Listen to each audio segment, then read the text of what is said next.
অরিজিৎ সিং নামটাই যথেষ্ট বাঙালির আবেগ এবং ভারতীয় সঙ্গীত জগতের সমার্থক হতে।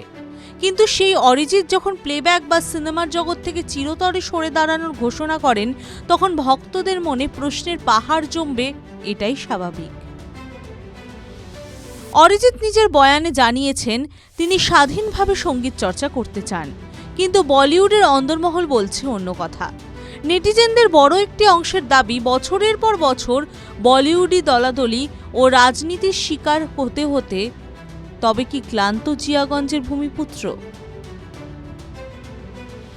অরিজিতের কেরিয়ারের মধ্য গগনে সবথেকে বড় বিতর্কের নাম ছিল সালমান খান। 2014 সালের একটি অ্যাওয়ার্ড অনুষ্ঠানে সালমানকে করা অরিজিতের একটি হালকা ঠাট্টা ভাইজান সহজভাবে নিতে পারেননি। তার পরবর্তী ফলাফল ছিল ভয়াবহ।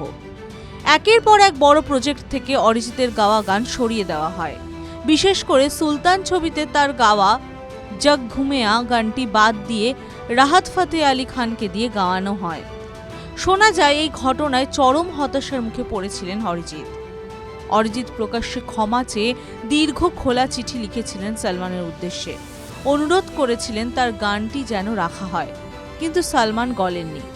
যদিও গত বছর টাইগার 3 ছবিতে দীর্ঘ 9 বছর পর সালমান ও অরিজিৎকে একসঙ্গে কাজ করতে দেখা গিয়েছে, তবু নিন্দুকদের মতে সেই শীতল যুদ্ধের রেশ হয়তো এখনো কাটেনি।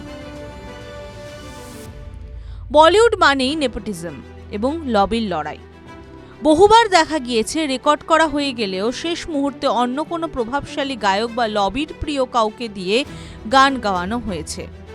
সঙ্গীত পরিচালকদের সঙ্গে অরিজিতের সম্পর্ক সুমধুর হলেও প্রযোজকদের খবরদারিতে বহু গান তার হাতছাড়া হয়েছে বলে গুঞ্জন রয়েছে। সুশান্ত সিং রাজপুতের প্রয়াণের পর বলিউডের যে অন্ধকার দিকটি সামনে এসেছিল, অরিজিতের এই হঠাৎ সিদ্ধান্তে সেই কালো ছায়ার ছোঁয়া দেখছেন নেটিজেনরা। অরিজিৎ বরাবরই লাইমলাইট থেকে দূরে থাকতে পছন্দ করেন। মুম্বাইয়ের গ্ল্যামার দুনিয়া ছেড়ে পশ্চিমবঙ্গেই বেশি সময় কাটান তিনি।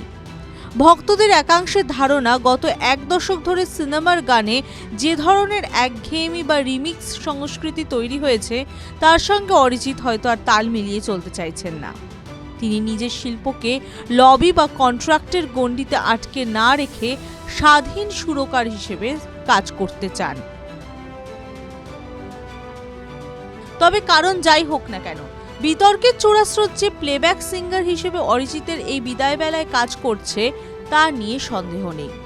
সালমান খানের সঙ্গে দীর্ঘদিনের দ্বন্দ্ব মিটলেও বলিউডের রাজনীতির গ্রাসে পড়ে আর কতজন প্রতিভাকে হারিয়ে যেতে হবে, অরিজিতের এই ঘোষণায় সেই প্রশ্নই নতুন করে বড় হয়ে দেখা দিয়েছে। TV9 Bangla digital.